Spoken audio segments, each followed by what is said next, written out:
नमस्कार, मी रामदास तुकाराम पोखरकर, राहणार पिंपळगाव। रस्त्याच्या संदर्भात आज आम्ही उपोषणाला इथे बसलो आहे। गोरेगाव तहसील कार्यालयाच्या समोर आम्ही बसलो आहे। याचं कारण की आमचा चालू रस्ता बंद केला गेला आहे आणि बंद केलेला आहे आणि आमच्या रस्त्यावरती जवळजवळ 40 ते 45 हेक्टर जमीन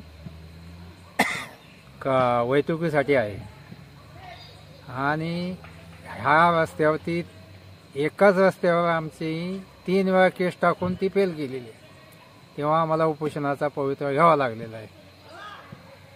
तरी कृपया आमचा रस्ता मोकळा करण्याचा प्रयत्न करावा। आम्ही तहसीलदारला पण आज जाऊन भेटलो, ते फक्त करतो एवढंच शब्द सांगतात, पुढे काय आम्हाला उत्तर देत नाही। त्यामुळे आम्हाला उपोषणाला बसण्याची गरज भासली। आम्ही ती बसलो आणि आम्ही शेवटपर्यंत बसणार। आणि रात्रीचे आता 9 वाजलेत। आम्ही जवळजवळ 10-15 जेंट्स, 20-25 आदिवासी, काही समाजातली लोक, महिला, सर्वजण इथे बसलेलो आहे। तरी आमचा विचार करावा हीच नम्र विनंती।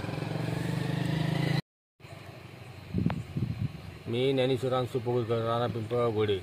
आमचे डोमकडा वस्ती इथले 4 वर्ष झाला रस्ता बंद केला आहे।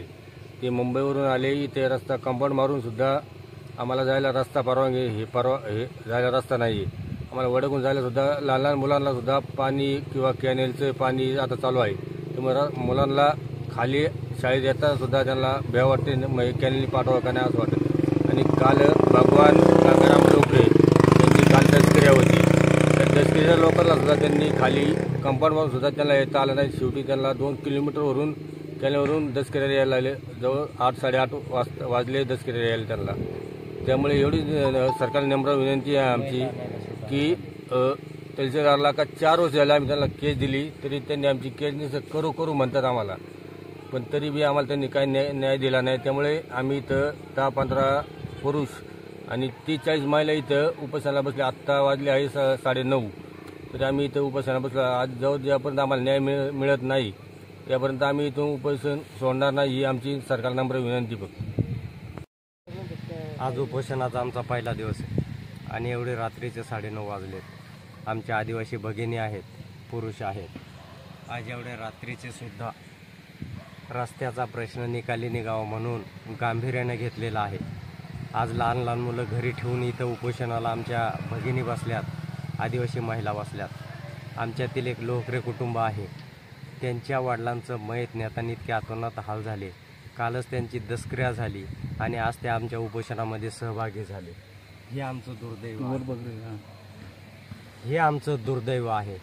शासनाने आमच्या प्रश्नाकडे गांभीर्याने लक्ष द्यावं। तोपर्यंत आम्ही अहोरात्र उपोषण करू। वेळ आली तर प्राणत्याग करण्याची गरज भासली तरी आम्ही प्राणत्याग करू, परंतु आमचा रस्ता खुला केल्याशिवाय आम्ही इथून उठणार नाही। तरी शासनाने याची गांभीर्याने दखल घ्या आणि आमचा रस्ता तात्काळ कायदेशीर मोकळा करा, हीच विनंती राहील। धन्यवाद।